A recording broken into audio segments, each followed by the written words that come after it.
juste laisser la parole en premier à Aïssa, puisque c'est votre initiative, ce livre. Expliquez-nous.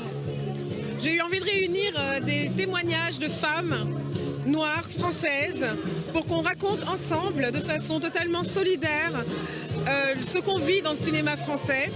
Parce que nous sommes pleines d'espoir, pleines d'envie, nous sommes professionnels et pourtant nous subissons une situation qui est rétrograde dans laquelle nous avons accès à des rôles stéréotypés la plupart du temps ou alors nous sommes totalement invisibles. Et donc c'était une façon de parler de la diversité et de toutes les diversités et de toutes les femmes, pas uniquement les femmes noires.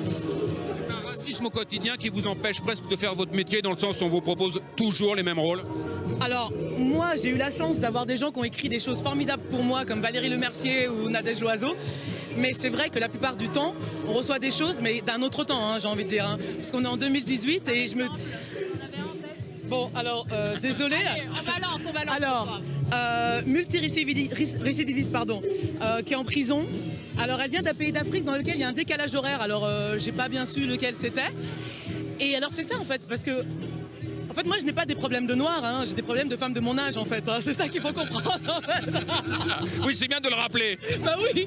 Et en fait, effectivement, comme disait Aïssa, nous ne parlons pas que pour nous, mais pour toute cette belle société métissée dans laquelle nous vivons. Oui.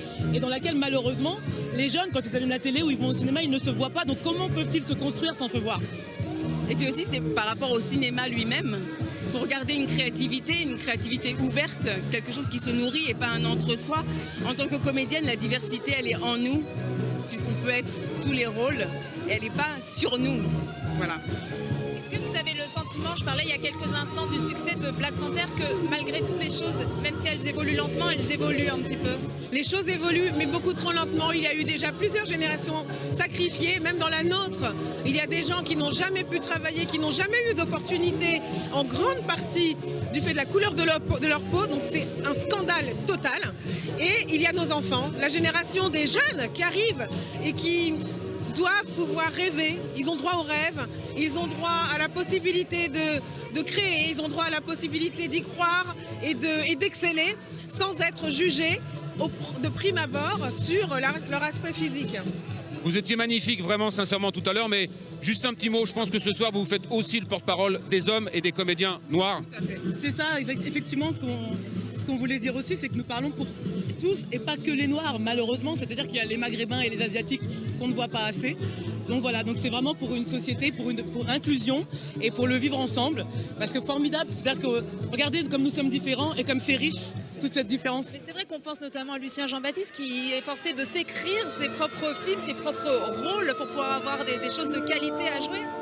C'est vrai que dans le livre qu'on a écrit, ce qui ressort aussi, c'est l'inventivité, c'est la résilience. L'idée qu'on n'est pas là pour être des victimes et que quand on ne nous donne pas de rôle, on s'en écrit. Quand on ne peut pas jouer la comédie, on chante. Quand on ne peut pas jouer la comédie et chanter, on produit. Et en fait, c'est aussi ce que montre ce livre, c'est qu'il y a une vitalité dans ce pays qu'il faut inclure. Et c'est urgent de le faire, parce que quand on n'inclut pas, on exclut. Beaucoup d'émotions ce soir donc, pour terminer. Bah alors, moi j'ai essayé de pas pleurer et de rester digne, mais j'ai pleuré là-bas, hein, je vais l'avouer.